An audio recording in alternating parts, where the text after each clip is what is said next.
adik-adik semua, mahasiswa Malang yang saat ini mau hadir dalam acara virtual kampus hiring dari PT Arta Boga Cemerlang Malang.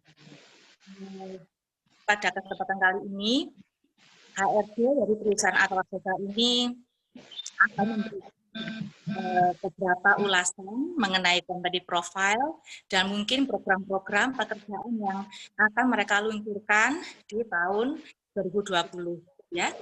Dan sebagai informasi dari transfer study alumni kami itu banyak sekali kakak-kakak kelas yang juga berkarir di perusahaan ini. Dari perusahaan PT Arta Boga Cemerlang, halo, mungkin dengan siapa ini nanti yang akan melakukan presentasi? Iya, halo, selamat pagi Bu Rina. Halo Bu Rina, Ya, kedengaran suara saya? Ya Pak, dengan Bapak siapa Ya, Pak? dengan Bertus Bu. Oke, Pak Hubertus nanti akan memberikan penyampaian pada adik-adik alumni kami. Terima kasih banyak Pak Hubertus. Nah, untuk selanjutnya, ya, sama-sama, Bu. Ya, dan untuk selanjutnya pembukaan dari Kepala Bagian Karir Keuangan Budi Prasetyo. Waktu dan tempat saya persilahkan.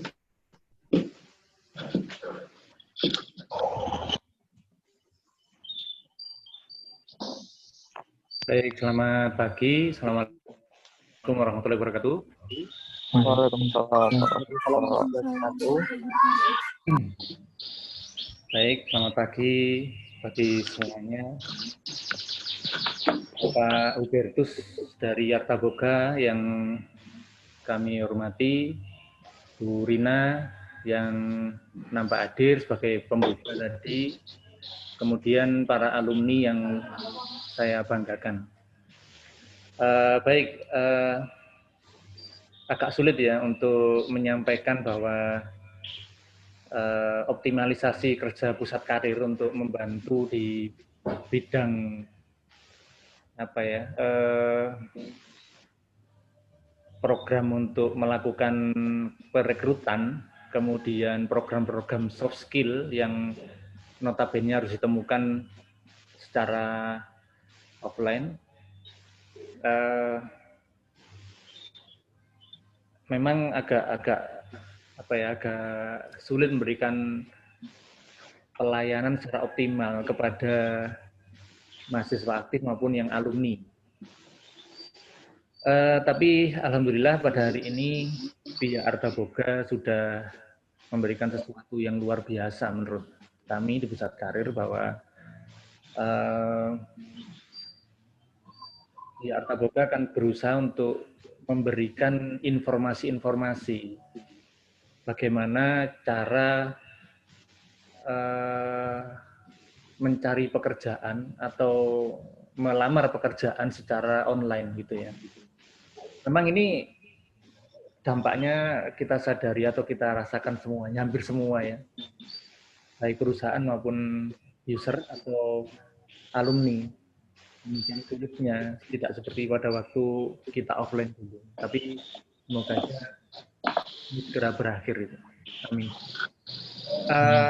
Untuk hari ini barangkali untuk bersingkat waktu, saya yang mewakili pusat karir, kemudian Bu Rina tadi yang sudah membuka acara, tidak berpanjang lebar karena barangkali Bapak Hubertus di Arta Boga juga banyak kesibukan yang harus dilakukan nanti.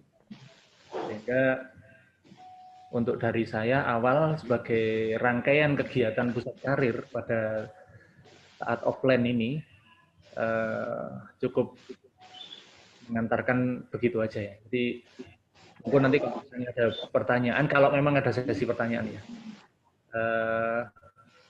silakan tanyakan kepada Pak Hubertus. Apa istilahnya, hal-hal yang berkaitan dengan bagaimana mencari atau melakukan ke perusahaan itu, apply ke pekerjaan. Baik, saya kira itu, semoga acara ini bermanfaat. Ke depan akan kami banyak melakukan hal yang seperti ini, akan kami evaluasi yang bisa kami kerjakan di karir. Barangkali akan memberikan manfaat bagi terutama alumni ya, terutama alumni. Ini merupakan tanggung jawab kami di Pusat Karir untuk segera membuat suatu rangkaian kegiatan yang memang bermanfaat gitu.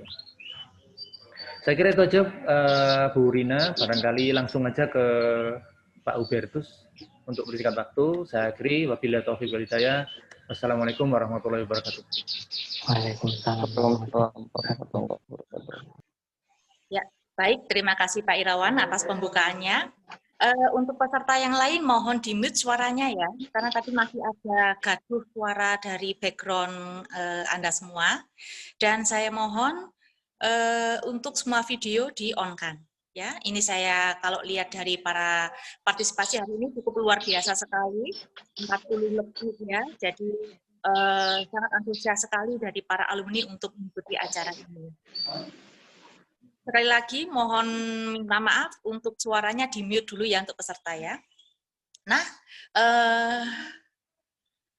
agar acara ini bisa berjalan dengan lancar, kiranya hari ini kita mulai dulu dengan berdoa supaya materi yang disampaikan hari ini bisa memberikan manfaat yang banyak untuk kita semua. Berdoa berdasarkan keyakinan masing-masing, mulai.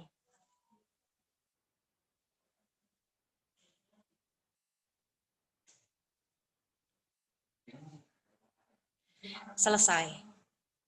Ya, untuk menginjak acara selanjutnya, kita masuk ke acara inti. Silakan dari PT Artaboga Cemerlang, Pak Hubertus, tempat dan waktu kami persilahkan. Baik, terima kasih Bu Rina untuk waktunya. Saya mau nyapa teman-teman dulu. Selamat pagi teman-teman semuanya. Perkenalkan saya Bertus Diki, saya adalah HRD dari PT Artaboga Cemerlang.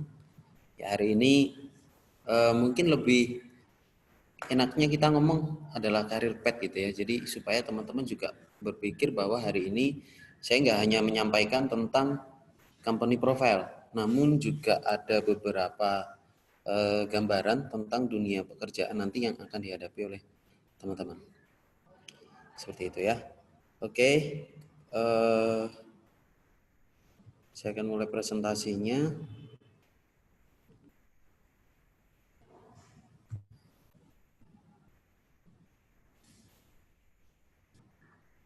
Oke, sudah muncul ya, teman-teman.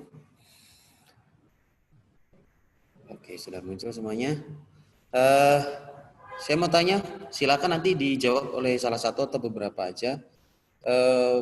Ketika nanti kalian lulus, gitu ya, ketika kalian nanti lulus dari ABM, apa sih sebenarnya pekerjaan yang kalian cari gitu ya? Apakah itu adalah office, kemudian mungkin marketing yang pegang di lapangan, atau justru kalian pengen jadi seorang entrepreneur? Coba salah satu, saya pengen tahu jawabannya. Tahu beberapa boleh?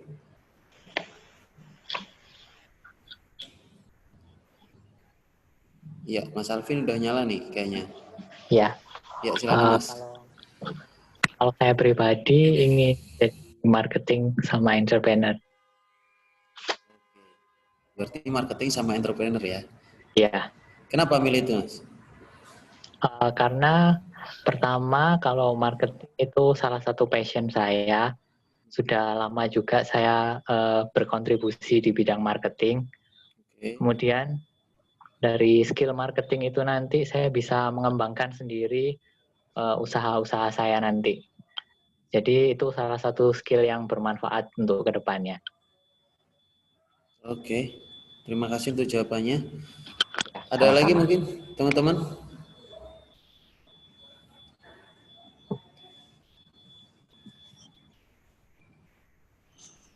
Silakan. Sepertinya ada yang on nih suaranya. Kalau saya lebih ke office, Pak. Oke, Mbak Mustika ya. Kenapa pilih office? Karena lebih sesuai dengan kepribadian saya juga dan lebih ada pengalaman di bidang itu. Oke, berarti emang lebih cenderung kamu punya kecocokan ke office gitu ya, Kak? Oke, terima kasih, Mustika. Oke,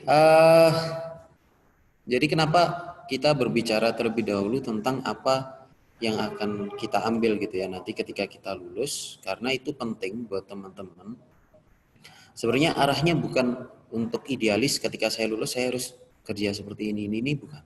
Tapi lebih mengarahkan gitu ya. Jadi di era yang sekarang ini, nah itu kita akan masuk di zaman yang namanya VUCA. Nah mungkin untuk beberapa dari kalian yang aktif di LinkedIn, di sosmed LinkedIn gitu ya, kalian sudah tahu dengan istilah VUCA ini. Nah mungkin, tapi ada beberapa juga yang masih belum terlalu familiar dengan VUCA. Nah sebelum saya mau ngomongin tentang VUCA sendiri, saya punya cerita yang cukup menarik menurut saya. Nah jadi ada sebuah organisasi, dalam hal ini perusahaan ya, ada sebuah perusahaan yang hendak melakukan promosi pada 3 kandidat. Nah 3 kandidat yang akan dipromosi ini nantinya akan menempati posisi sebagai direktur. Seperti itu. Jadi mereka ini adalah orang-orang terpilih dari manajer-manajer yang lain gitu ya. Nah, untuk dipromosikan duduk di posisi direktur. Nah, si kandidat yang pertama ini kita bilang kandidat A gitulah ya. Nah, si kandidat A ini usianya cukup matang gitu ya. Jadi dia sudah berusia 45 tahun. Pengalamannya juga pasti sudah cukup banyak ya karena udah usia segitu juga gitu loh. Nah kemudian si kandidat B yang akan dipromosikan menjadi direktur ini usianya lebih muda, usianya 30 tahun, berarti lebih muda 15 tahun ya dari yang pertama. Dari segi pengalaman dia masih agak baru gitu ya, menempati posisi manajer karena dia sering berpindah-pindah tempat dan lain sebagainya. Nah, kemudian ada kandidat yang terakhir, kita sebut dia kandidat C. Oke, kandidat C ini lebih muda lagi, usianya 29 tahun. Oke, berarti kita udah punya 3 kandidat nih dari A, B ke C. Nah, dari 3 kandidat ini udah kelihatan juga ya, yang paling muda adalah kandidat C dengan usia 29 tahun, otomatis pengalaman kerjanya masih sangat-sangat jauh dibandingkan kandidat A dan kandidat B. Nah, yang menarik dalam proses pengangkatan atau promosi tersebut, mereka sudah melalui semua tahapan tes gitu ya, ada tes promosi. Mungkin sebutannya kalau di perusahaan tersebut panel gitu ya. Semua udah di panel promosi, tesnya sudah selesai, sampailah pada tahap interview usernya. Nah, siapa usernya di sini? Usernya adalah CEO-nya. Ya, jadi CEO-nya adalah sebagai usernya mereka. Karena nanti ketika mereka duduk sebagai director, otomatis atasan mereka langsung adalah CEO. Seperti itu. Bergantian satu persatu kandidat ini masuk ke ruangan CEO gitu ya. Mulai dari kandidat A, kandidat B, sampai kandidat C. Nah, jika kita melihat dari background gitu ya, kita melihat dari background, kita ranking kandidat yang paling potensial untuk menempati posisi tersebut adalah kandidat A. Betul ya, dari segi usia, kemudian ada kematangan emosional, lalu pengalaman kerjanya dia lebih baik dibandingkan 2 kandidat yang lain. Gitu ya. Nah, namun ternyata siapa yang dipilih oleh si CEO tersebut atau user tersebut? Nah, ternyata yang dipilih oleh CEO menjadi director di sana adalah si kandidat C. Oke, kenapa ini bisa terjadi? Nah, ternyata diusut si CEO ini hanya memberikan satu jawaban kepada 3 kandidat. Satu pertanyaan kepada 3 kandidat yang akan dipromosi menjadi direktur. Ya, satu pertanyaan ini semuanya sama ditanyakan kepada 3 kandidat. Nah, pertanyaannya sungguh di luar dugaan gitu ya. Mungkin kalau orang awam mikirnya pasti yang akan ditanya adalah tentang job desk-nya, kemudian tentang apa yang kamu ketahui tentang perusahaan dan lain sebagainya yang sekiranya matching atau sesuai lah dengan posisi yang akan dia tepati. Gitu ya.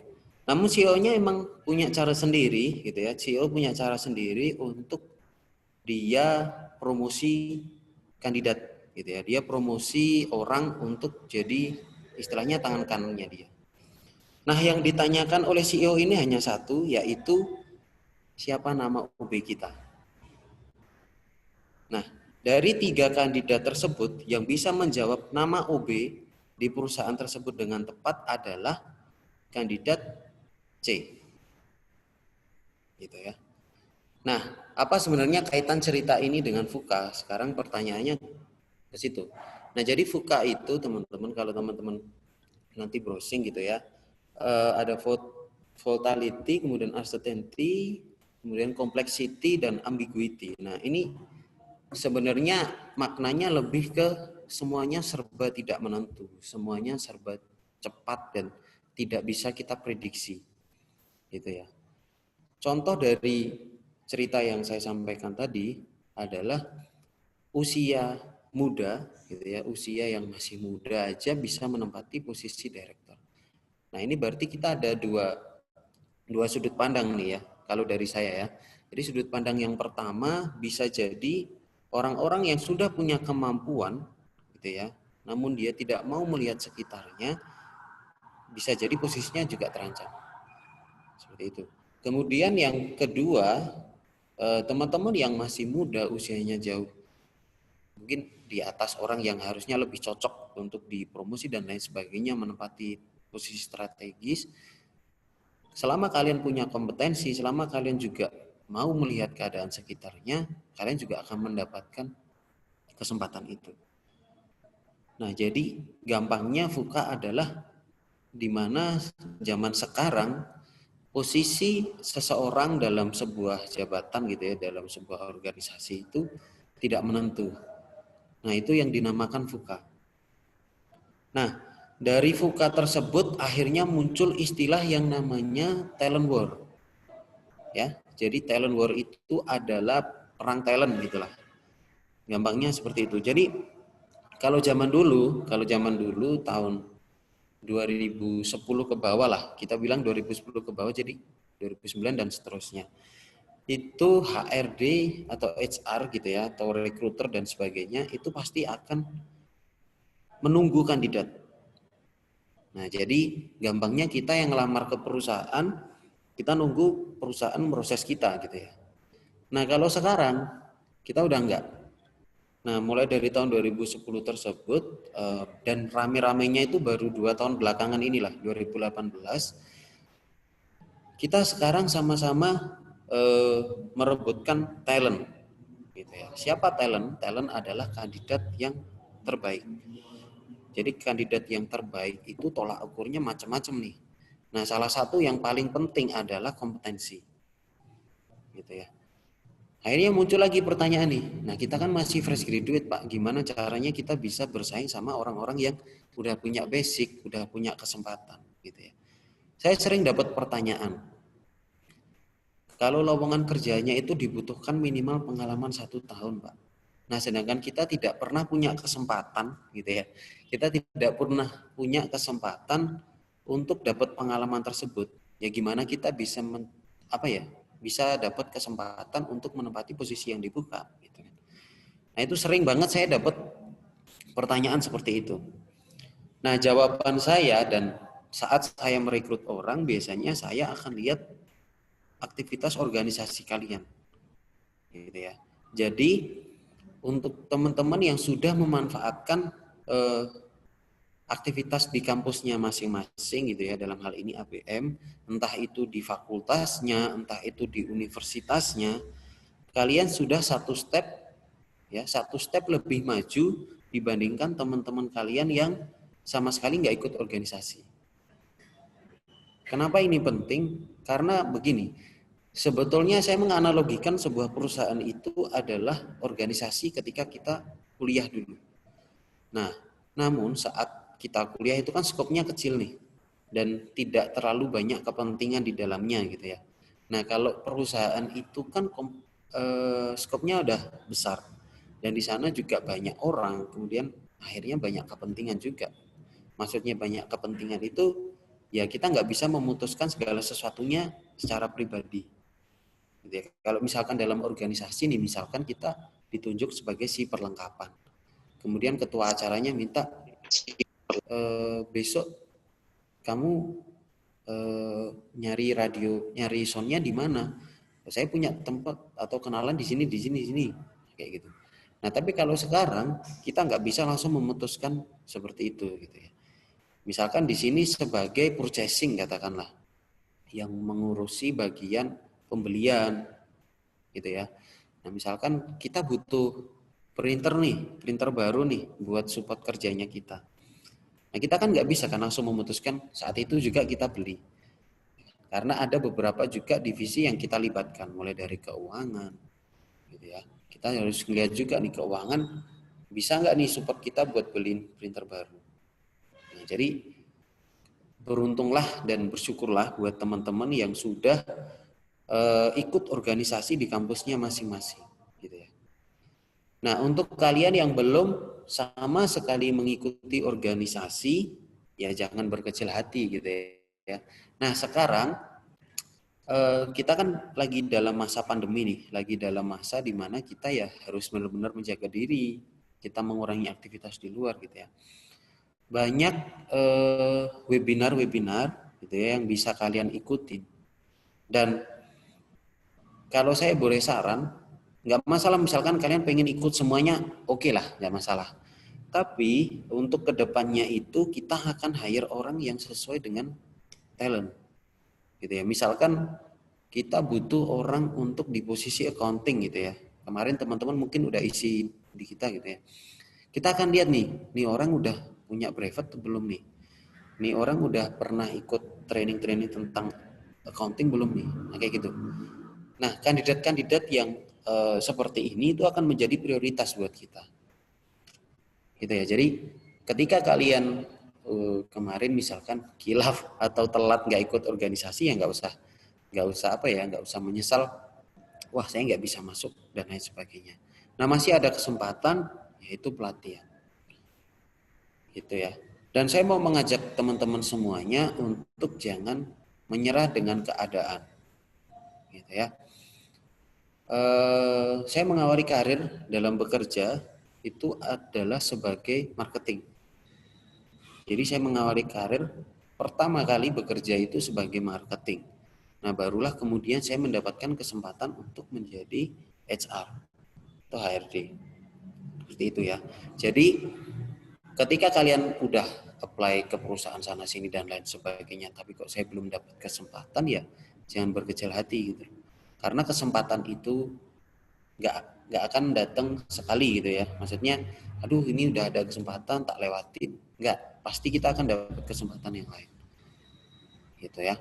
Jadi saya pengen teman-teman ubah mindsetnya, ubah pola pikirnya untuk teman-teman yang fresh graduate. Ketika kalian melihat pamflet atau lowongan yang ada tulisan minimal dibutuhkan pengalaman, selama itu posisinya staff ya, selama itu posisinya officer, kalian harus tetap percaya diri, gitu ya. Beda lagi kalau posisinya udah supervisor A. Nah itu udah apa ya, istilahnya pesaingnya udah cukup banyak gitu loh, karena kan ada beberapa orang yang bisa jadi staffnya lebih dulu daripada kalian, gitu ya. Nah, ngomong-ngomong tentang staff, dan ini juga yang penting gitu ya. Biasanya lulusan baru atau fresh graduate itu selalu menjadikan temannya itu tolak ukur kesuksesan gitu loh. Jadi ketika temannya udah kerja, saya belum, waduh temanku udah kerja nih, aku belum nih. Nah, jangan, karena tolak ukur kesuksesan orang itu kan masing-masing, ya kan. Jadi ya dia udah dapat pekerjaan ya memang karena dia udah dapat kesempatan itu gitu loh. Kalau kalian belum dapat pekerjaan, ya memang kalian belum dapat kesempatan, gitu aja, gitu ya. Oke, mungkin ini kalau saya ngomong terlihat simpel gitu ya. Bapak nggak ngerasain sih, saya harus jadi job seeker berapa bulan dan lain sebagainya, gitu ya. Sama, saya juga pernah jadi job seeker selama kurang lebih 4 bulan. Nah, apa yang saya lakukan? Ya saya akan mengembangkan diri saya gitu ya. Saya udah ikut organisasi di kampus, akhirnya saya juga ikut pelatihan-pelatihan. Gitu. Jadi saya harap nanti setelah kita selesai dari career path yang saya sampaikan hari ini, teman-teman bisa menyadari nih apa yang pengen saya capai nih dalam hidup saya pengen kerja itu di mana dan lain sebagainya, harus mulai disiapin ya. Dan kalian juga harus mampu konsisten untuk menjalani apa yang kalian pengen gitu ya. Dalam artian ya jangan yang idealis jangan, tapi lebih ke nggak menyerah ya. Jadi lebih ke tidak menyerah. Misalkan saya passion banget Pak di accounting katakanlah, jadi saya harus cari lowongan yang accounting dan lain sebagainya gitu ya. Oke, kemudian dalam VUCA tersebut teman-teman nanti juga akan ketemu dengan istilah baru gitu ya. Jadi kalau dalam dunia HRD ini saya kasih tahu juga rahasianya gitu ya. Jadi kalau dalam dunia HR itu kita akan menolak kandidat itu dengan 3 alasan untuk sekarang gitu ya. Nah, kalau zaman dulu kita tolak kandidat itu biasanya dengan usia. Nah, cocok nggak nih usia ini dengan posisi ini, dengan benefit yang segini, dia masih cocok tak? Nah, itu sampai sekarang kita masih jalanin. Gitu ya. Kemudian yang kedua adalah pendidikan. Nah, kenapa kalau misalkan teman-teman lihat gitu ya, kenapa ada beberapa perusahaan, terutama manufaktur, kayak misalkan butuh QC, lulusan S1 teknik pangan, teknik kimia, dan lain sebagainya. Ya karena mereka punya basic gitu loh teman. Karena mereka punya basic dan kita harus hire orang yang memang punya basic gitu loh. Daripada kita hire orang yang belum sama sekali nggak ngerti. Konsekuensinya kan ketika kita hire orang yang nggak ngerti sama sekali, bisa jadi kita harus ngajarin dia. Kita harus istilahnya kasih pelatihan dia, dan itu kan makan waktu. Sedangkan QC, sedangkan produksi itu kan harus jalan terus. Jadi seperti itu. Nah yang terakhir ini yang sebetulnya belum terlalu disadari oleh beberapa kandidat. Namun untuk beberapa kandidat yang bagus dan saya tolak, biasanya saya akan sampaikan. Alasan yang terakhir yang kita gunakan ketika kita tolak kandidat adalah overqualified. Oke, jadi overqualified itu seperti apa? Jadi seperti ini. Misalkan saya membuka posisi untuk gudang, warehouse, katakanlah, karyawan gudang. Oke, jadi job desk seorang karyawan gudang itu kan lebih ke teknis ya. Dia lebih mengoperasikan forklift, kemudian mengangkut barang, gitu ya, mengangkut dan menurunkan barang. Oke, kemudian untuk administrasi mungkin beberapa ya, harus mencatat FIFO. Jadi barang masuk, barang keluar, dia harus ada pencatatan. Tapi masa iya saya harus merekrut katakanlah S1 jurusannya teknik industri. Oke, mungkin ini ada kecocokan lah sedikit ya dari jurusannya, tapi apakah iya dengan pendidikan S1 gitu ya, kemudian saya harus tempatkan dia di warehouse yang operasinya itu lebih ke teknis. Nah, ini adalah salah satu contoh teman-teman. Jadi ketika nanti kalian akan melamar ke perusahaan gitu ya. Nah, balik lagi ini si ARD mau ngasih tahu atau enggak gitu. Kalau saya biasanya ketika saya sudah dapat kandidat yang bagus gitu ya, dia udah punya skill, udah punya kompetensi, tapi ternyata wah, dia terlalu over nih buat saya. Terlalu over qualified buat perusahaan. Jadi sayang banget kalau dia join di sini, bukan berarti kita nggak mau kasih kesempatan loh. Ya, jadi bukan berarti kita nggak mau kasih kesempatan, tapi sesuai dengan pengalaman saya gitu ya. Ketika saya memaksain orang yang overqualified buat join, pasti nggak akan tahan. Gitu ya. Karena ya balik lagi gitu loh. Orang yang punya kemampuan lebih gitu ya, pasti dia akan. Nah, ini ada korelasinya ini. Orang yang punya kemampuan lebih, dia pasti akan butuh pekerjaan yang di atasnya dia. Nah, kadang seperti itu.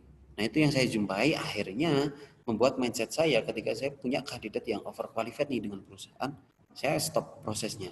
Saya stop, saya sampaikan, ya untuk perusahaan ini kita masih belum belum cocok dengan kompetensi yang kamu punya gitu.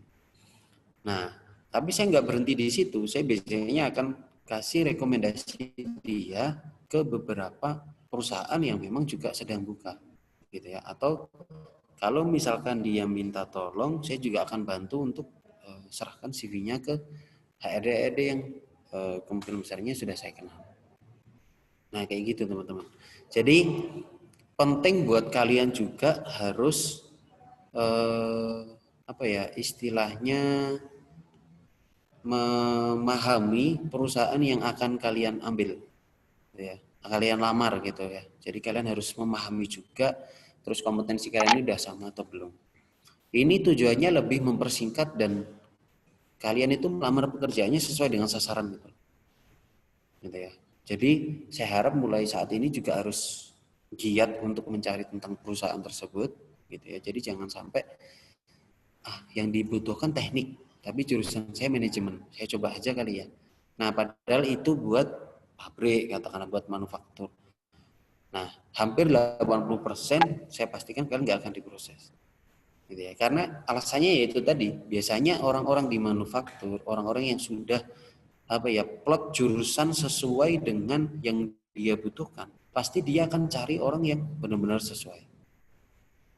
Gitu. Jadi kalau teman-teman memang pengen mencari kesempatan, kalian juga harus benar-benar tepat sasaran. Saran saya seperti itu. Kecuali memang kalian udah review, oh ini ternyata bisa kok selain jurusan yang dibutuhin. Nah, itu nggak masalah. Gitu ya. Oke, kemudian yang terakhir dengan FUKA sendiri, biasanya orang, saya nggak tahu nih, di sini teman-teman ada yang bikin jasa CV atau enggak nih ya di antara kalian. Nah, saya bukan mau menyerang teman-teman yang punya jasa CV dan lain sebagainya, tapi lebih ke arah seperti ini teman-teman. Bagus ketika kalian pengen menyiapkan CV kalian itu baik gitu ya, buat nantinya dilamar ke perusahaan. Nggak ada yang salah dengan hal itu. Nah, bahkan ketika kalian menggunakan jasa orang yang buatin CV, nggak masalah. Nah, yang menjadi bahaya itu adalah ketika kalian sudah minta orang tersebut atau kalian sudah membuat CV, tapi kalian nggak tahu isinya. Nah, itu yang bahaya. Karena kita di HRD itu pasti akan breakdown kalian dari CV gitu. Nah, apalagi kalau kalian sudah memasukkan seminar-seminar, entah itu tarafnya nasional maupun internasional. Nah, kita akan gali. Nah, jadi jangan sampai informasi yang kalian muat di situ kalian nggak tahu. Jadi misalkan kalian udah ikut event gitu ya. Karena saya pernah jumpai gitu loh. Saya pernah jumpai dia ikut event, dia tulis di CV-nya dia ikut event. Kemudian saya tanya nih, eventnya waktu itu ngapain aja? Nah, dia menjawab, namun jawabannya ini kelihatan dia lagi kebingungan untuk jawab gitu ya.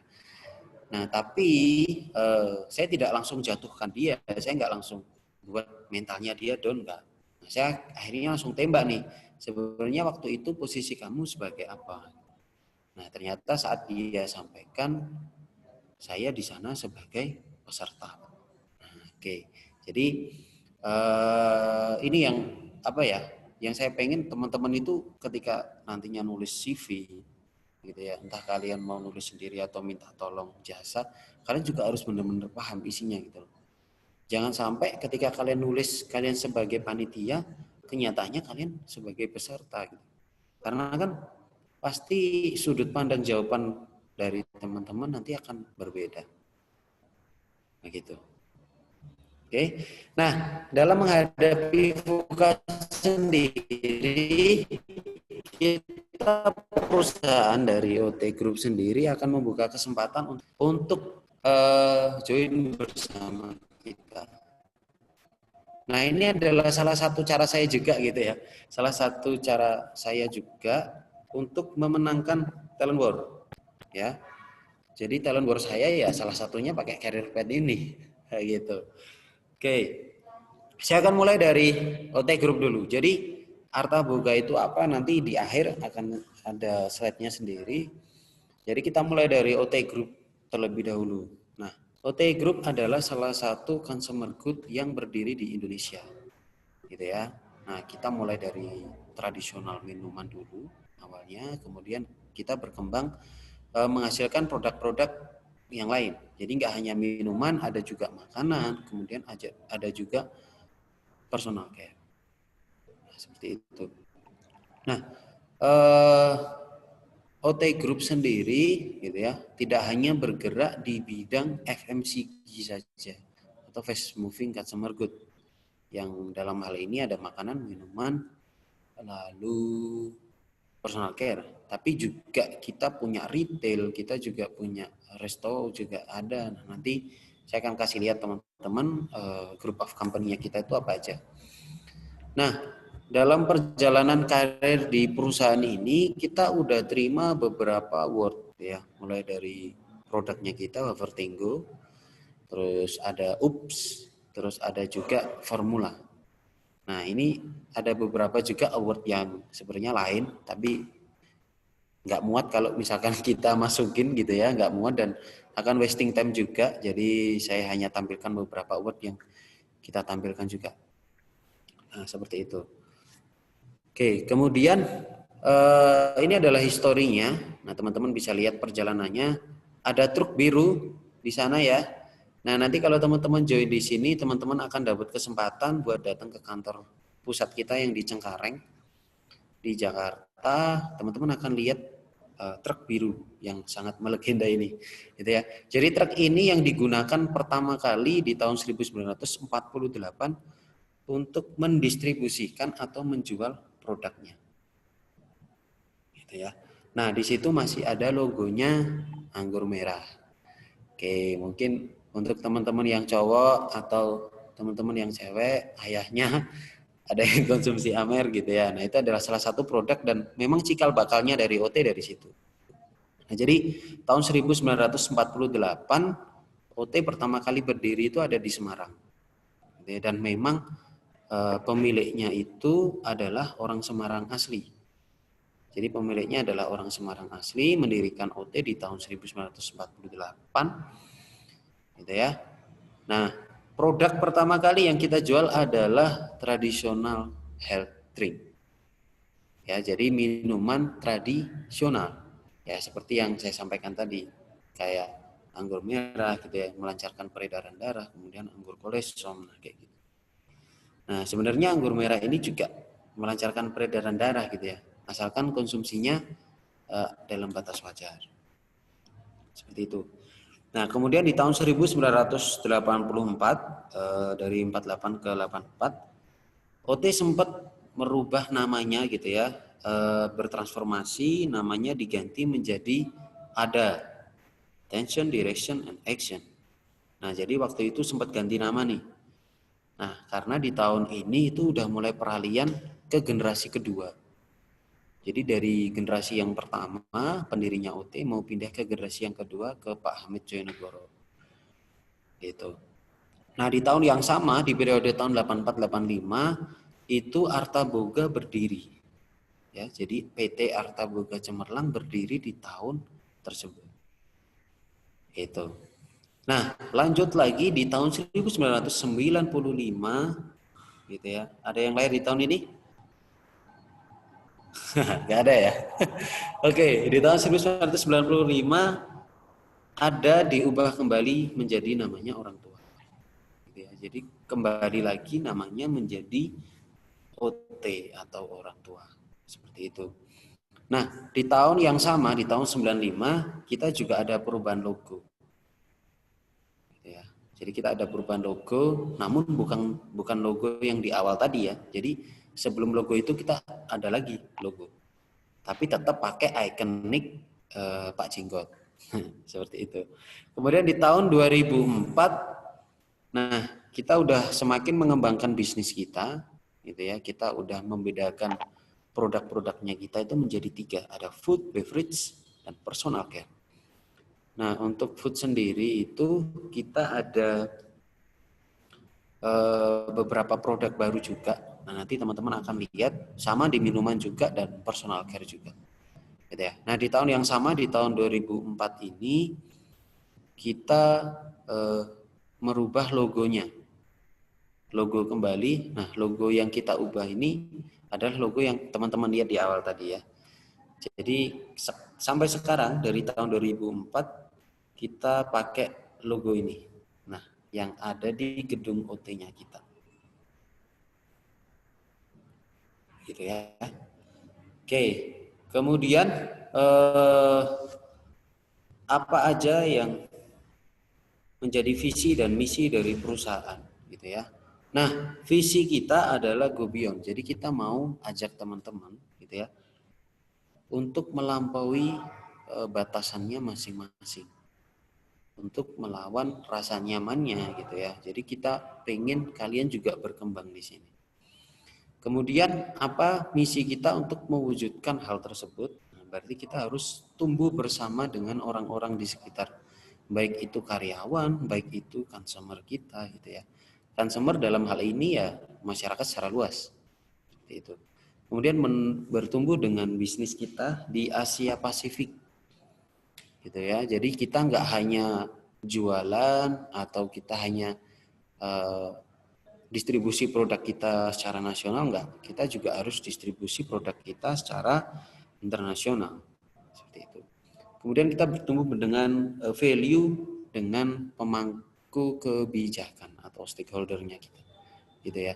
Jadi stakeholder pasti akan merumusin nih apa aja value-value yang harus kita jalankan di organisasi. Nah, kita harus support itu. Seperti itu. Nah, lalu tadi mungkin teman-teman penasaran ya, apa aja sih sebenarnya group of company-nya kita? Nah, dari Alcohol Beverage Division itu ada Presiden Bapak Jenggot sama Beverindo Indah Abadi. Dan ada beberapa yang memang belum bisa kita masukkan gitu ya. Nah, untuk food sendiri, ini manufakturnya kita ada PT Ultra Prima Abadi. Ya, kemudian untuk sweet water-nya kita ada CS2 Pola Sehat. Nah, jadi kalau yang menghasilkan atau memproduksi wafer Tenggo itu pabriknya ada di Ultra Prima Abadi. Nah, kalau untuk teman-teman yang cewek, misalkan butuh Kiranti gitu ya. Nah, itu pabriknya ada di CS2. Nah, jadi yang menghasilkan Kiranti itu pabrik CS2. Nah, posisinya kita ada di sini nih, di logistik dan distribution division. Nah, itu ada PT Arta Buga Cemerlang. Ya, jadi kita ada di divisi logistik dan distribusinya. Nah, selain itu tadi saya juga sempat sampaikan retail. Nah, teman-teman kalau tahu Miniso, nah itu Miniso adalah salah satu group of company-nya kita atau salah satu bisnis unit dari OT. Gitu ya. Jadi Miniso yang tersebar di Indonesia, di Malang ini juga udah ada ya kayaknya ya, udah ada banyak juga. Nah, itu adalah salah satu bisnis unit retailnya kita. Tuh. Lalu ada restoran juga. Kalau kalian sering main ke Matos, ya sering main ke Matos itu ada di lantai 1 setelah kalian masuk dari parkiran motor itu naik 1 tingkat, dia ada di pojok depan itu ada namanya Imperial. Nah, itu salah satu juga punya kita, gitu ya. Nah, namun saat ini saya hanya membawakan presentasi mengenai PT Arta Boga Cemerlang saja. Jadi ini saya jelasin supaya teman-teman juga tahu nih dan punya rasa bangga gitu ya.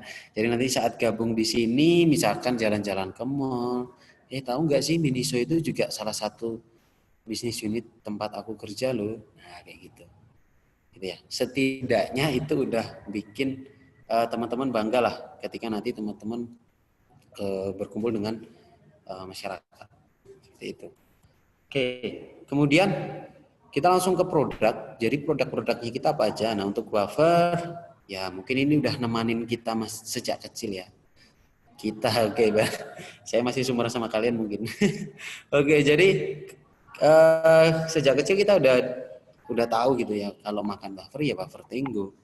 Terus sekarang juga udah berkembang. Selain kita ada wafer Tenggo, kita juga ada Fulo Unicorn juga. Nah, yang paling terbaru itu kita punya biskuit klop. Ya. Jadi teman-teman kalau misalkan lihat, terus ada cheese meal juga. Nah iklannya udah sering nongol tuh di DV, iklannya cheese meal. Nah itu salah satu dari beberapa produk-produk baru kita. Nah kemudian untuk candy, nah kita ada permen mints, gitu ya. Kita ada permen mints. Selain ada permen mints, kalau teman-teman masih ingat iklan orang pakai baju belang-belang, dia lari dikejar, masih ingat ya? Itu iklannya Blaster. Nah itu salah satu produk kita juga untuk candy seperti itu. Nah kemudian, nah ini untuk sweet water yang kita tampilkan adalah Kiranti, gitu ya. Nah selain Kiranti ini juga ada teh gelas, kemudian yang paling baru itu ada Tango Drink, ya baik yang susu maupun yang Tango Drink yang rasa wafer itu tadi, atau Don Pedro yang rasa susu. Nah, itu juga ada. Nah, selain sweet water, kita juga ada produk energy drink. Nah, teman-teman kalau tahu yang mensponsori salah satu kompetisi kecantikan internasional ya, saya nggak mau sebut karena saya nggak di-endorse ya. Saya nggak mau sebut. Nah, itu UC 1000. Nah, UC 1000 ini juga salah satu produknya kita. Nah, jadi nanti ketika kalian join di sini, beberapa produk yang mungkin sudah kalian kenal gitu ya, tapi nggak tahu nih sebenarnya siapa sih yang bikin, yang pabriknya itu di mana, yang punya perusahaan siapa. Nah, itu kita. Nah, selain itu, Krating Deng juga itu juga milik kita.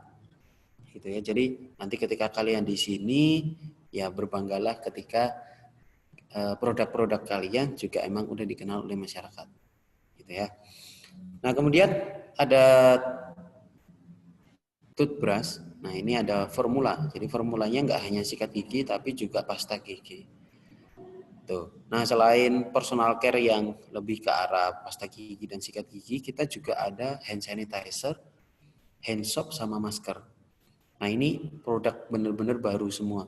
Nah, kalau teman-teman menjumpai namanya Prima Protect. Nah, itu adalah produknya kita. Gitu ya. Jadi ada 3 divisi yang sudah disampaikan tadi, ada food, beverage, dan personal care. Nah untuk KD sendiri nanti akan masuk di divisinya food. Gitu. Oke, sampailah kita ke Arta Boga Cemerlang. Nah mungkin tadi di awal saya sudah sempat singgung ya, kita masuk di divisinya apa sih sebenarnya. Nah kita masuk di divisi logistik dan distribusi. Nah, sebenarnya apa itu divisi logistik dan distribusi? Jadi, ketika wafer Tango, teh gelas, UC, Kiranti, dan lain sebagainya, produknya kita yang sudah selesai diproduksi dan dikemas, itu akan dikirim ke perusahaan kita di Arta Boga ini. Lalu siapa yang memasarkan itu, mendistribusikan itu ke toko, gitu ya? Itu adalah kita. Nah, jadi kita adalah divisi yang menjual dan mendistribusikan produk-produk dari OT. Seperti itu. Nah, untuk tim penjualan di perusahaan kita sendiri ini juga dibagi menjadi 4. Ada yang jualan makanan plus candy tadi ya. Kemudian ada yang personal care. Nah, kalau personal care ini nggak hanya personal care aja, tapi juga ada baterai. Kita juga ada produksi baterai. Maaf tadi kelewat. Lalu untuk minumannya kita bedain jadi 2 juga. Ada yang RTD, ready to drink. Ready to drink itu kayak sweet water juga tadi ya kategorinya. Sama yang satu energy drink. Nah kalau energy drink ya kayak Krating Deng, kayak UC. Gitu. Jadi nanti ketika kalian join di sini, kalian akan udah dapat gambaran nih. Oh jadi di sini untuk tim penjualannya udah dibedakan nih. Untuk distribusinya udah dibedakan aja nih. Nah kayak gitu ya. Nah, kita punya kantor wilayah Arta Boga Cemerlang ini kalau di Malang di Blimbing alamatnya. Itu ya, di Blimbing, dan kita punya 14 kantor depo atau kantor gampangnya kantor cabang lah yang tersebar di 14 kota dan kabupaten di seluruh Jawa Timur. Paling barat itu lokasinya ada di Madiun, paling timur ada di Genteng, Banyuwangi. Ya, jadi paling timur di Genteng, Banyuwangi.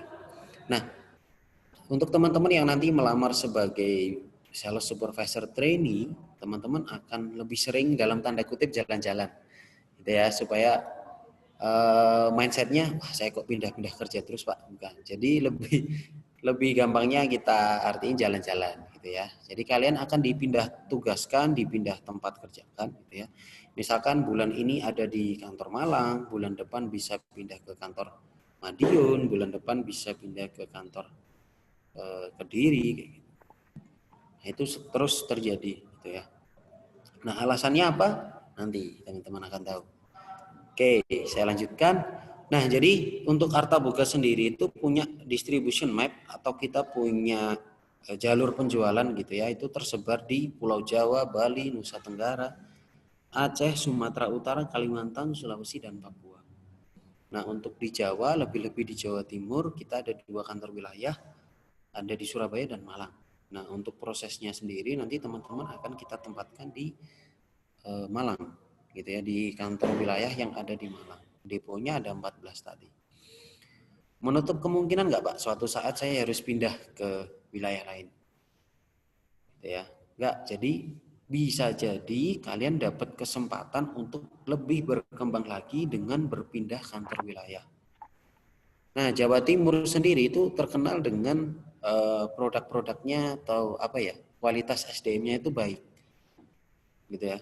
Kita harus cukup berbangga gitu ya sebagai orang Jawa Timur, karena ketika masuk dalam sebuah organisasi biasanya orang-orang di Jawa Timur itu lebih fighter gitu ya, lebih fight, lebih tough, dia lebih kuat kalau misalkan harus berpindah-pindah tempat dan lain sebagainya.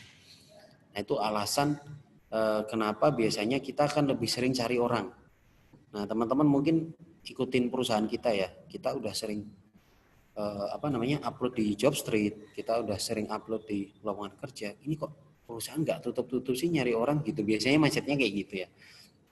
Nah, selain kita hire orang, selain kita lihat kualifikasinya, kita juga lihat secara mental orang ini nih. Gitu loh. Karena ketika nanti dia masuk, ya konsekuensinya kadang akan diambil oleh wilayah lain. Dan itu terjadi. Makanya kita sering buka salah satunya yaitu karena orang-orangnya kita udah diambil sama wilayah-wilayah lain yang memang butuh karakter orang yang seperti di wilayahnya kita. Seperti itu. Selain secara pasar nasional, kita juga punya pasar internasional ya teman-teman. Jadi kita punya 39 negara tujuan untuk kirim produk-produknya kita di sana. Nah, kalau teman-teman penasaran nih, review tentang produknya kita, kalian nanti bisa cek di akun YouTube-nya kita, itu ada di OT4U, ya ada di OT4U, kalian bisa cek review tentang produk-produknya kita. Nah, itu ada salah satu yang paling berkesan buat saya adalah produk Kiranti. Jadi produk Kiranti itu udah sampai di review sama teman-teman perempuan, saya nggak lupa, entah di Belanda atau di Australia gitu. Nah, mereka udah review dan mereka memang menggunakan itu ketika PMS gitu ya, atau datang bulan seperti itu. Nah, siapa aja yang bisa berkarir di tempat kita? Nah, kemarin kan teman-teman sudah dibagikan link untuk pendaftaran gitu ya. Ada 4 posisi yang kita tawarkan sama 1 pilihan untuk lain-lain, betul ya. Nah, kita membedakan 2 menjadi profesional dan fresh graduate. Nah, untuk profesional ini kita hire orang untuk penempatan posisi yang siap pakai. Maksudnya siap pakai itu kayak misalkan accounting, misalkan audit, nah, kayak gitu. Kita biasanya akan prioritaskan, bukan kita tidak memberikan kesempatan ya, tapi sekali lagi kita prioritaskan untuk orang-orang yang sudah punya pengalaman. Gitu ya, gitu. Nah, kemudian untuk fresh graduate sendiri kita punya program yang namanya manajemen training di perusahaan. Nah, yang membedakan program manajemen training dengan program profesional itu apa? Akhirnya kan pertanyaannya ke situ ya. Nah, jadi manajemen training ini adalah program pelatihan dan pengembangan karyawan ya, yang tujuannya nanti sebagai future leader.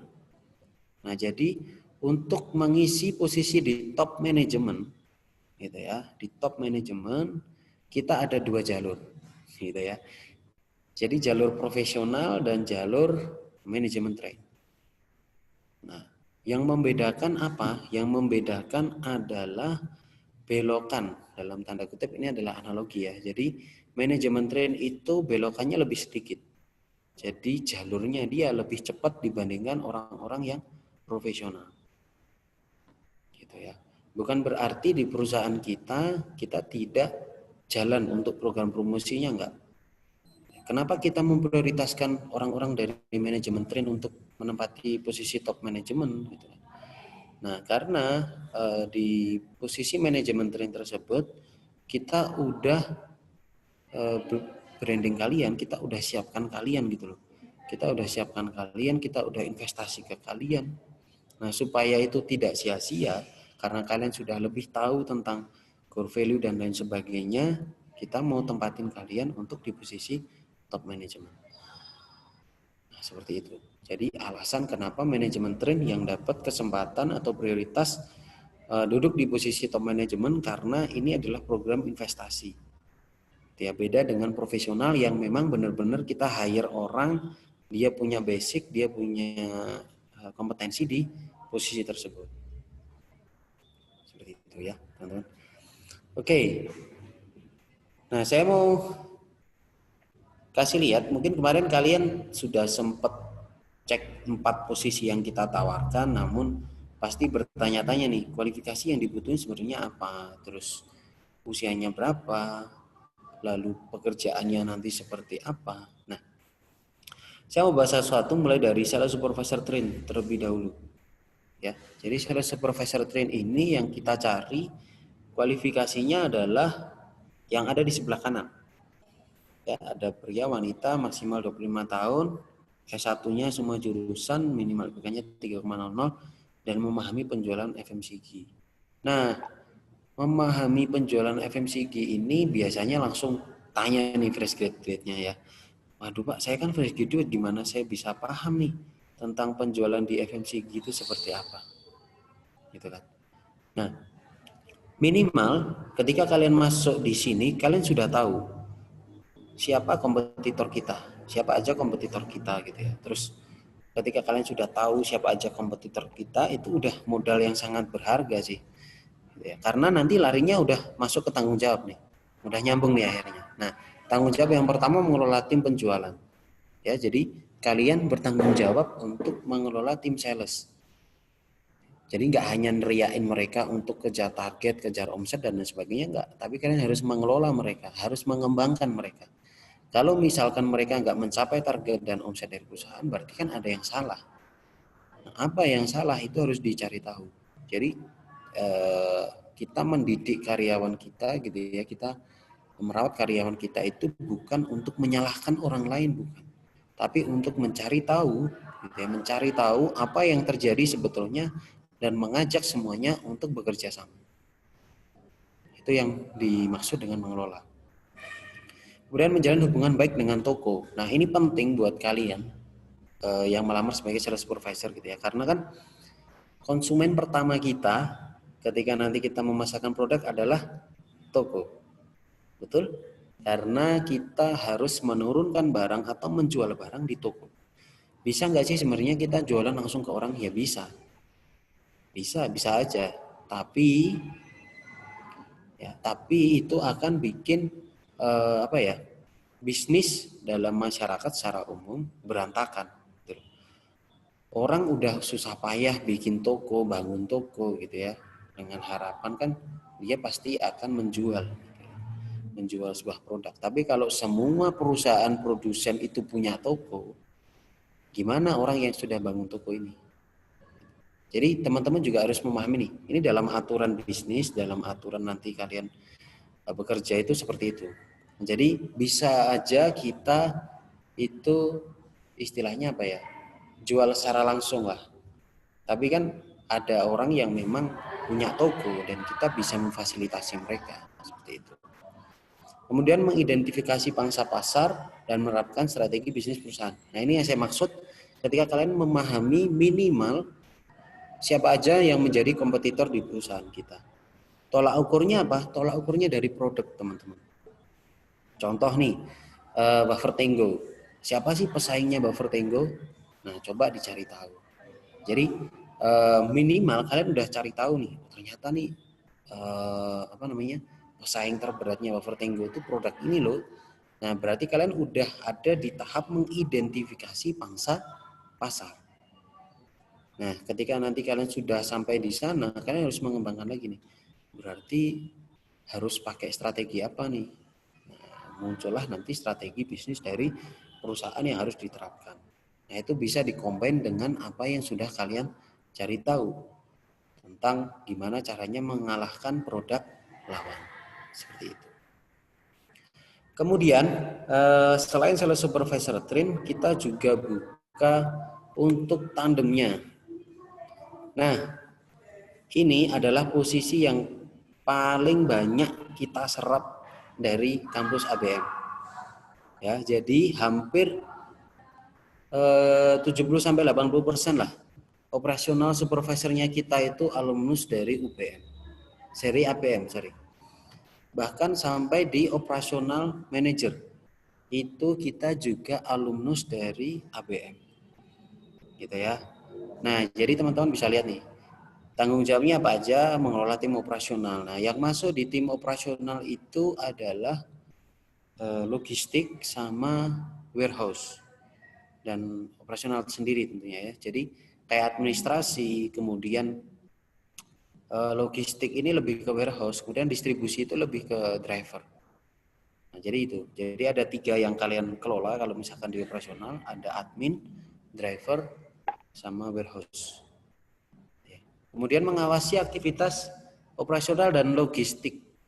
Nah, kalau untuk operasional itu admin dan driver itu kalian full mengawasi, ya, karena mereka di bawah kendalinya teman-teman saat di sini. Kemudian kalau untuk logistik ini sebenarnya lebih ke apa ya? Nggak terlalu full sih, hanya mengawasi karena sebetulnya dia punya atasan sendiri. Nah, kalian di sini hanya support untuk membantu pengawasan di deponya masing-masing atau di kantor cabangnya masing-masing.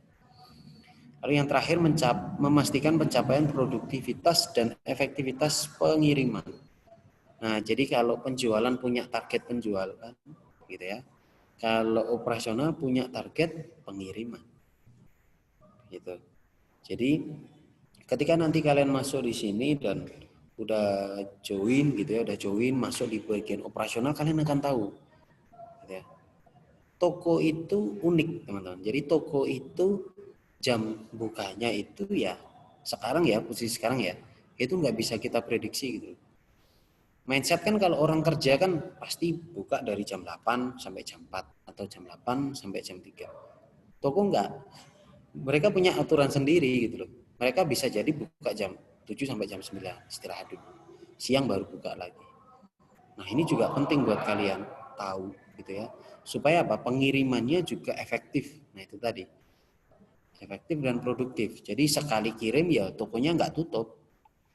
Gitu. Karena teman-teman akan dapat tantangan nanti seperti itu.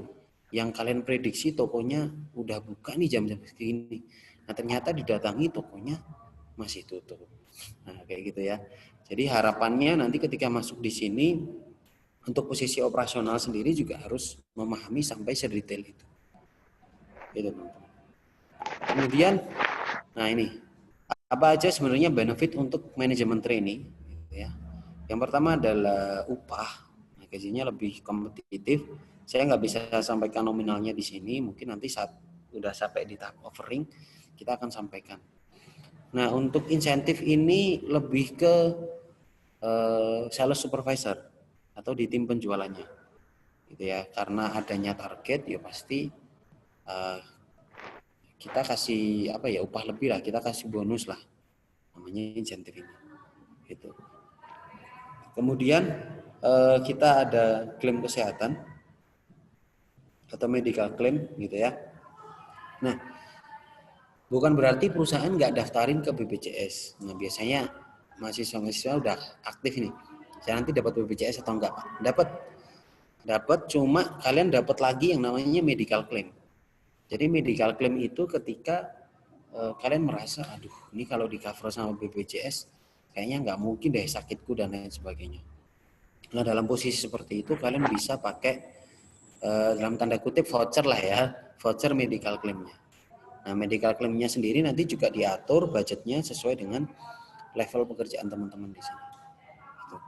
Kemudian kendaraan. Nah, untuk kendaraannya ini sama, lebih support untuk sales supervisor sebetulnya. Ya, kenapa untuk operasionalnya enggak? Ya, karena kan operasional lebih banyak di office. Nah, kalau sales supervisor kan lebih banyak di lapangan.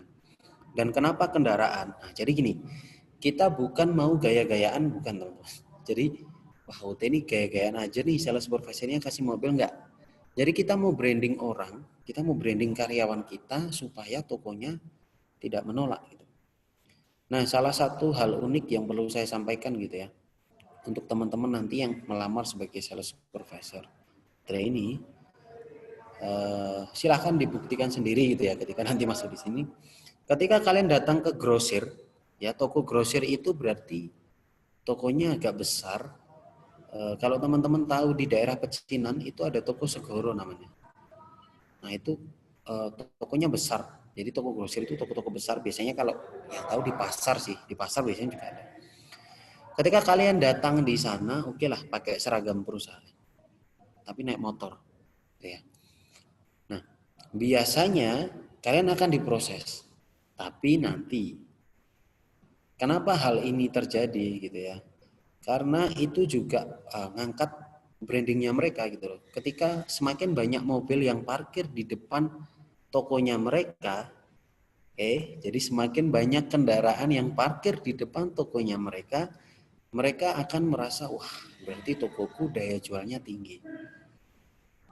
Nah gitu ya. Jadi dia akan merasa, wih, apalagi kalau ada toko sebelah ya, kayak kalian pernah lihat film Cek Toko Sebelah lah. Nah, wih, toko sebelahnya lebih ramai nih ternyata nih. Banyak-banyak mobil yang pakai. Nah, kayak gitu. Jadi alasan kenapa kita harus branding karyawan kita ya, tujuannya lebih ke situ, teman-teman. Ini adalah dalam tanda kutip strategi bisnis kita ya. Salah satu strategi bisnis kita supaya barangnya kita bisa terjual. Ya. Kemudian ada tunjangan. Jadi untuk teman-teman yang lagi duka maupun apapun itu dalam kondisi sukacita maupun duka ya, sukacitanya ya saat menikah, duka citanya entah kehilangan orang tua dan lain sebagainya, itu kita ada tunjangan. Dan tunjangannya ini tergantung eventnya. Maksudnya event sukacita maupun duka cita. Ya. Kalau untuk duka cita biasanya kita lebih ke produk. Ya, jadi nanti kita akan kirimkan produk ke rumah dukanya teman-teman. Seperti itu. Lalu yang terakhir adalah jenjang karir. Nah, ini yang saya sampaikan tadi. Jadi ada dua jalur nih, jalur profesional sama fresh graduate. Nah, yang masuk di jalur manajemen trainee sendiri itu kalian lebih cepat untuk sampai di top manajemen. Gitu ya. Alasannya ya balik lagi karena program manajemen trainee itu adalah investasi. Jadi kita udah invest ke kalian nih, kita udah sampaikan ke kalian core value-nya perusahaan, gitu ya, terus budaya kerja di sini seperti apa. Bukan berarti yang profesional nggak dapat, bukan, dapat. Cuma yang namanya manajemen trainee ini kan ya balik lagi, ini adalah investasi gitu. Perusahaan udah ngeluarin uang supaya skillnya kalian tuh lebih berkembang dibandingkan orang-orang yang sudah profesional. Gitu ya. Nah, lalu selain 2 posisi yang kita buka, ada 4 posisi lain yang kita tawarkan juga. Ada 2 posisi lain yang kita tawarkan. Yang pertama accounting. Nah, sebenarnya accounting ini lebih kita taruh di kantor kita di Surabaya sih. Nah, cuma nanti teman-teman kalau mau apply di sini, nah ini makanya kita fasilitasi dulu. Nah, nanti untuk penempatannya memang di Surabaya.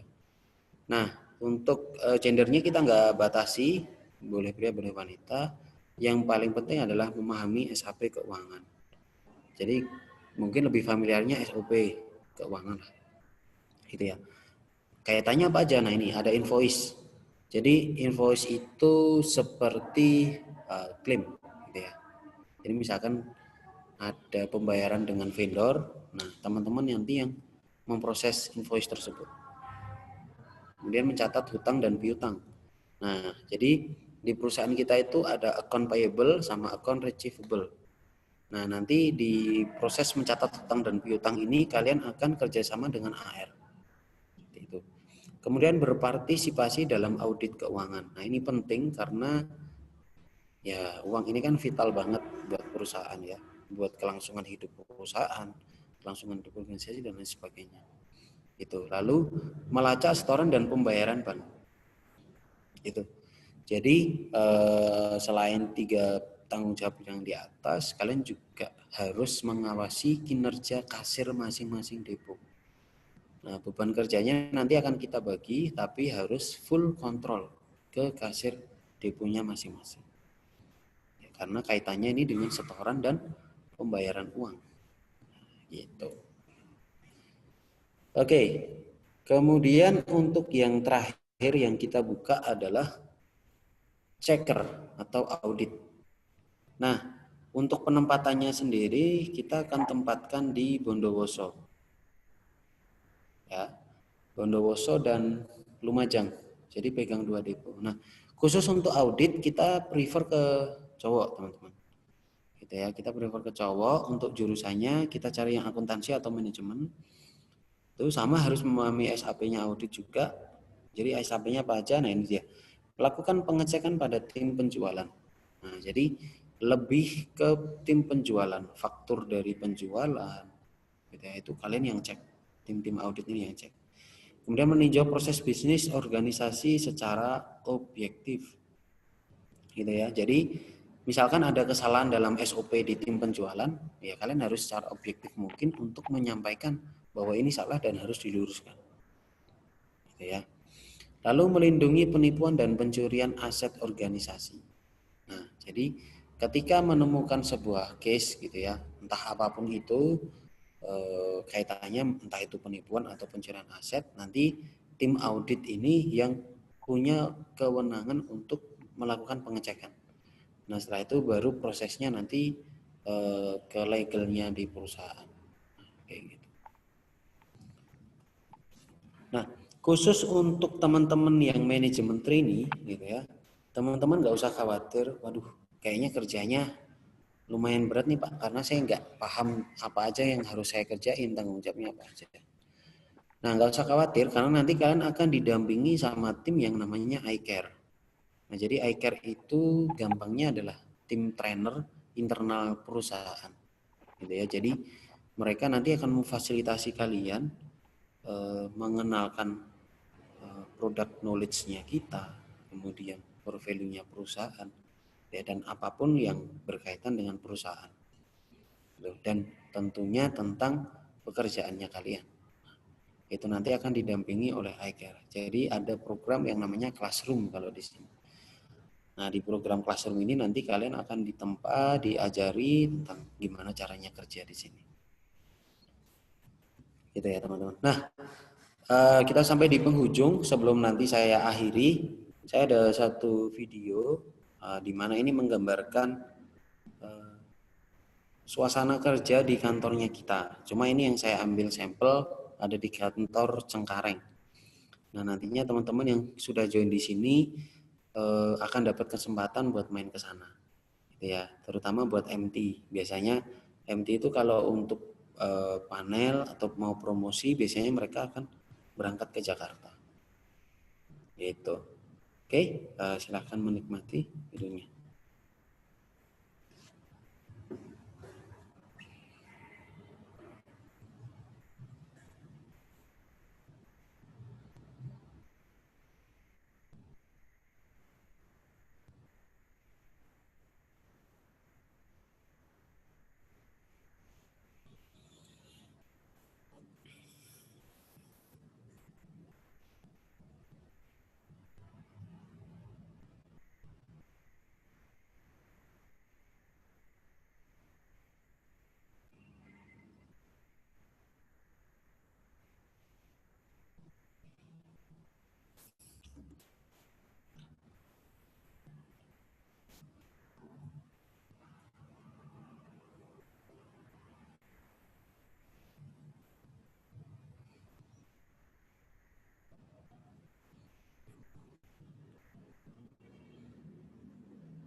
Oke, teman-teman.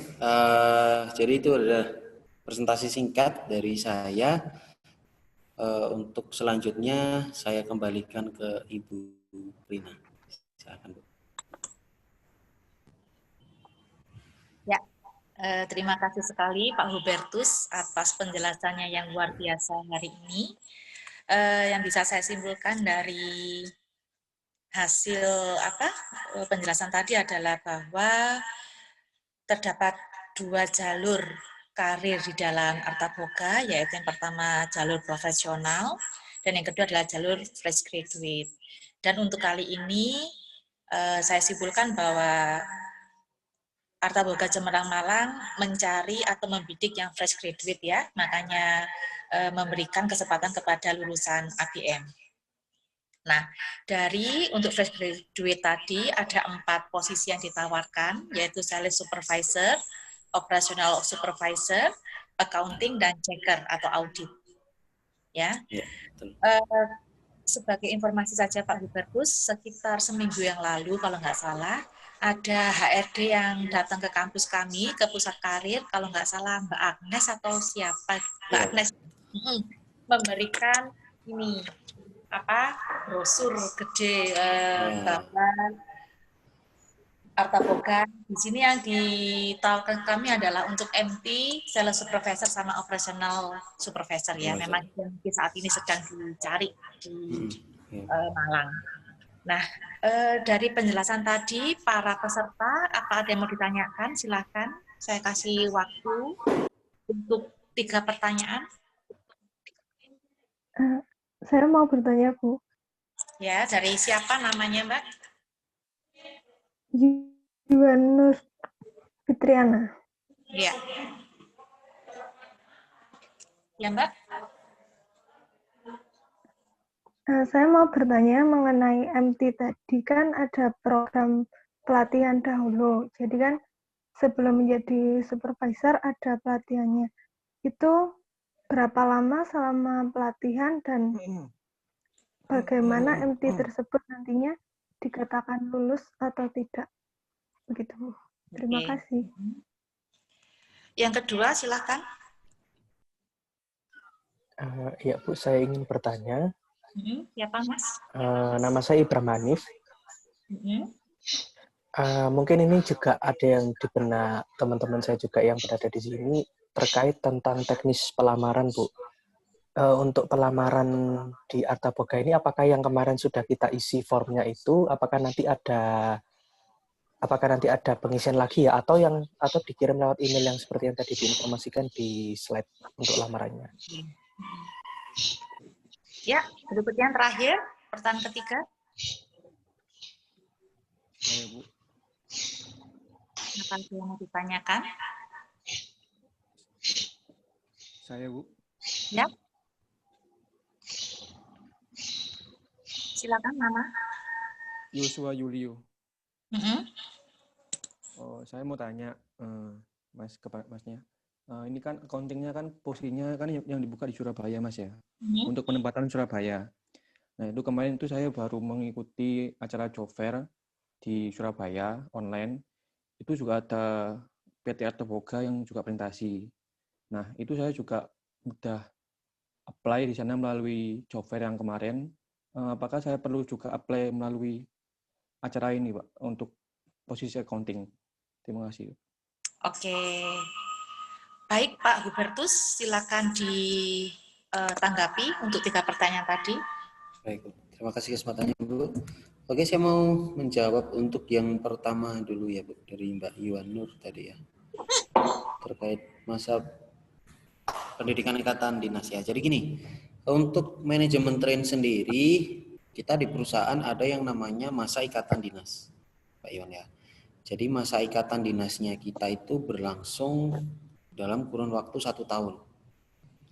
Nah, dalam kurun waktu 1 tahun ini, itu teman-teman akan mendapatkan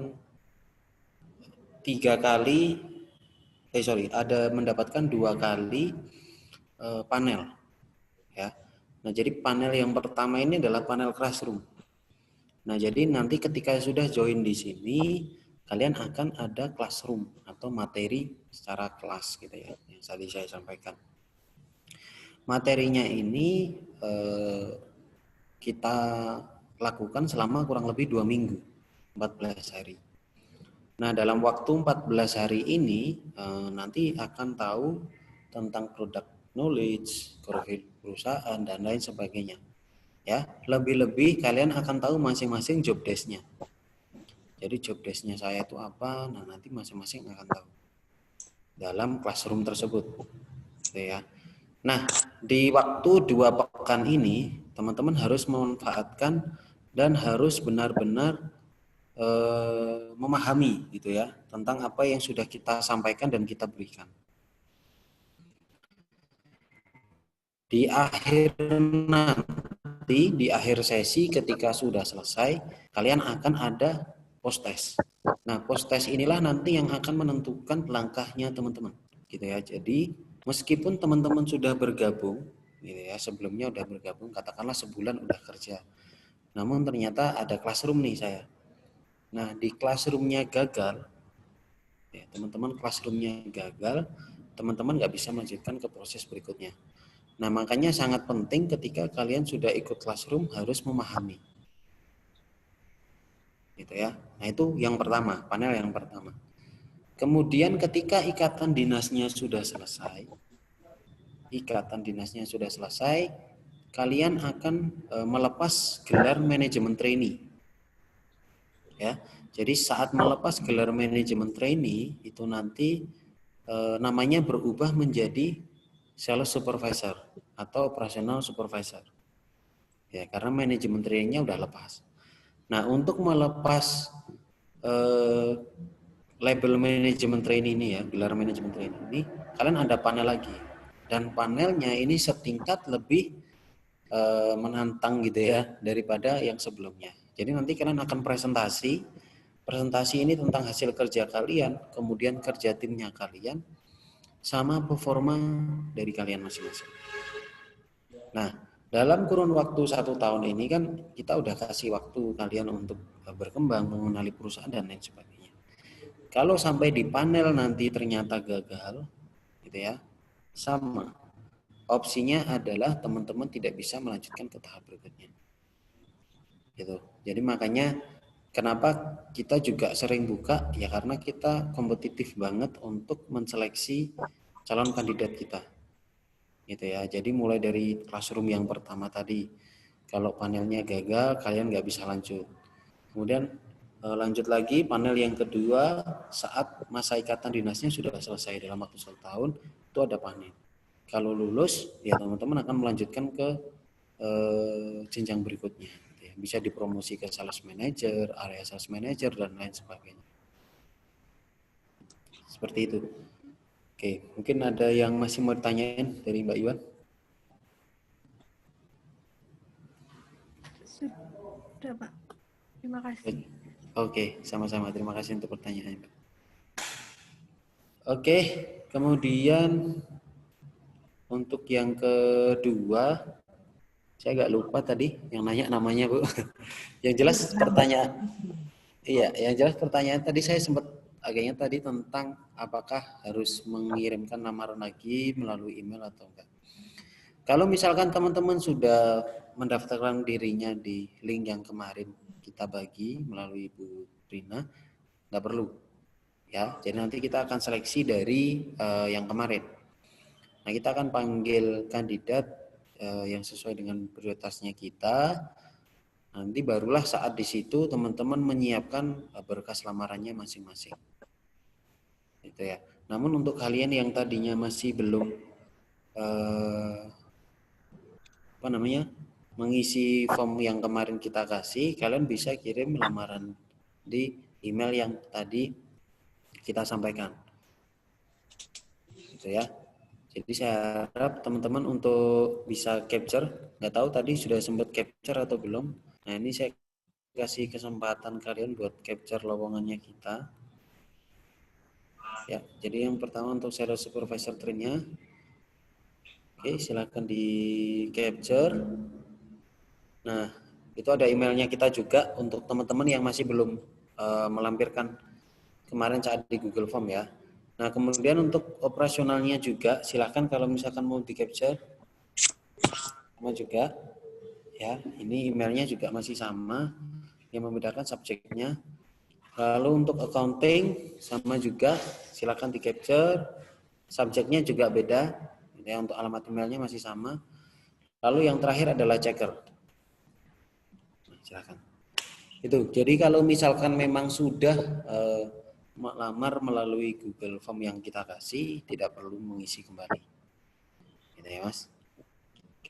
Ada yang mau ditanyakan lagi nggak dari pertanyaan yang terkait hal ini tadi? Oke, baik Pak. Terima kasih atas jawabannya. Oke, sama-sama. Oke, kemudian yang terakhir untuk Joshua ya kalau nggak salah tadi ya.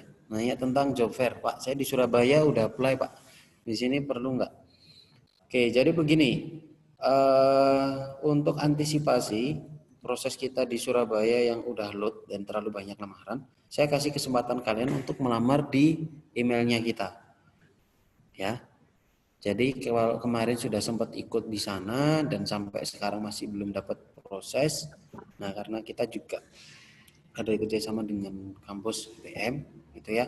Saya kasih kesempatan kalian untuk melampirkan lamarannya di emailnya kami kembali, gitu ya, khusus untuk teman-teman yang kemarin sudah sempat mengikuti job fair itu, teman-teman. Oke, dari yang saya jelasin yang terakhir pertanyaannya sudah saya jawab. Ada yang mau tanya lagi, Joshua? Enggak, Pak. Sudah, Pak. Terima kasih, Pak. Oke, sama-sama. Oke, Bu Rina, saya kembalikan waktunya. Ya, terima kasih sekali atas waktunya Pak Hubertus dan penjelasannya yang sangat detail. Saya harap kalian yang di sini dan yang tadi yang kemarin sudah melamar ya, ada yang nyantol. Amin. Ya, amin. Karena tadi sudah dikatakan oleh Pak Hubertus sendiri bahwa untuk posisi operational supervisor itu dominan adalah dari lulusan APM, dan saya harap ke depan juga masih seperti itu kondisinya, ya. Dan untuk proses rekrutmen selanjutnya mungkin Arta Boga yang akan berhubungan langsung dengan alumni atau bagaimana, Pak? Ya, Bu. Jadi nanti kita langsung proses juga sih untuk anak-anak yang sudah masuk ke lamarannya, kita nanti akan langsung proses. Ya, dan saya nanti minta minta reportnya ya Pak ya untuk kegiatan yang ini nanti. Oke Bu, siap. Ya, Bu. Saya rasa cukup untuk virtual campus hiring hari ini. Sekali lagi terima kasih atas kesempatannya Pak Hubertus. Sampaikan salam kami kepada pimpinan PT Arta Boga Cemerlang Malang. Iya Bu, saya juga terima kasih. Yang pertama buat Ibu Rina juga sudah kasih kesempatan saya untuk ngomong di sini ya Bu. Kemudian saya juga terima kasih buat teman-teman yang sudah join hari ini. Semoga kita punya kesempatan di lain waktu dan saya tunggu kalian untuk join bersama saya di sini, nanti juga bisa sharing-sharing lebih lanjut. Itu aja dari saya Bu. Ya, amin. Terima kasih. Nanti kita lanjut ngobrol di WA ya Pak Hubertus ya. Oke Bu, siap. Oke, saya akhiri sampai dengan sekarang ya, sampai dengan hari ini. Terima kasih banyak atas semuanya. Semoga pertemuan kali ini dapat membawa manfaat untuk kita semua ke depan. Amin. Semua tetap semangat ya. Tetap aktif melihat lowongan kerja yang kami share di grup WA maupun di website Pusat Karir. Sampai jumpa, sukses selalu. Wassalamualaikum, selamat pagi. Waalaikumsalam.